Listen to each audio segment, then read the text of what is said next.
today to talk about how to create more space for change and innovation in your organization. Now, we all know that change can be a challenge.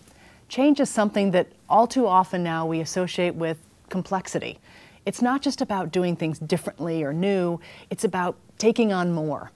And with an already too long to-do list for many of us, we resist change as a result. I've started to see this resistance more and more over the last 5 years in my own organization.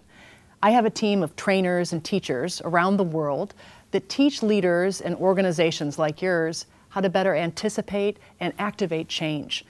And all my trainers were starting to come back and tell me they were experiencing the exact same problem. And it was this: the very leaders that were bringing us in to teach their teams how to embrace change were the very people that were holding us back from doing it when we got there. It's like we were being given a box of crayons and told to draw a creative picture of the future and new ideas for change, and then only to color within very specific lines, which is ridiculous because you already know the picture that you're going to get.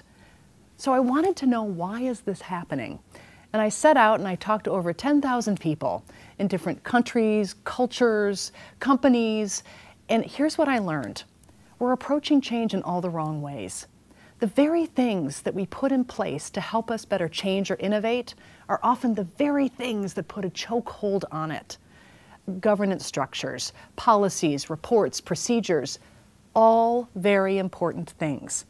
But they can't be the only thing that you do.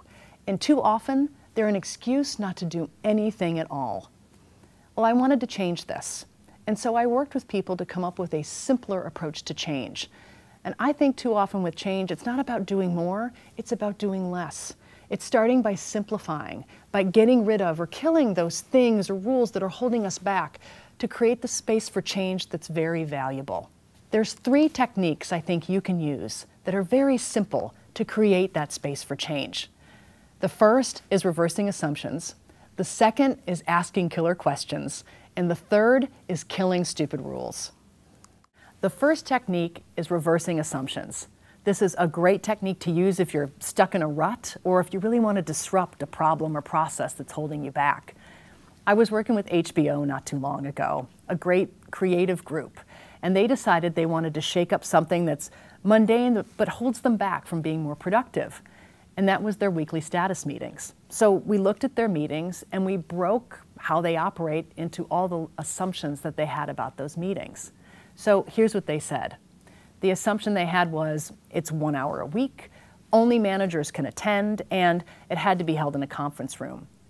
We then took their assumptions and we reversed them. Now, a reverse is not the opposite, but the alternative to the assumption. They came up with lots of reversals, and what they actually selected has been transformative for them in terms of their meetings. Their meetings now are 39 minutes, and they try and beat that time every week. Managers can invite a +1. It can be an employee who now feels included, or they bring customers or clients or even competitors who give them new ideas, and they hold it in a secret location. No longer do people show up to the meetings not having read the agenda. They have to, or they won't know where the meeting's being held. So think about a problem or process that's holding you back. What assumptions do you have that are holding you back from creating new things associated with that? How would you reverse those assumptions? The second technique is asking killer questions. This is a great technique if you want to build your provocative inquiry skills, which we all know in the future are going to be very important. We have so much data these days. In the future, asking the right questions will become more valuable than finding the right answers. How good are you at doing it? Think about the last meeting that you were in. What types of questions did you or other people ask?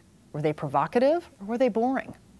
I think often people ask questions like, who's got an idea about, or how should we improve? Terrible questions.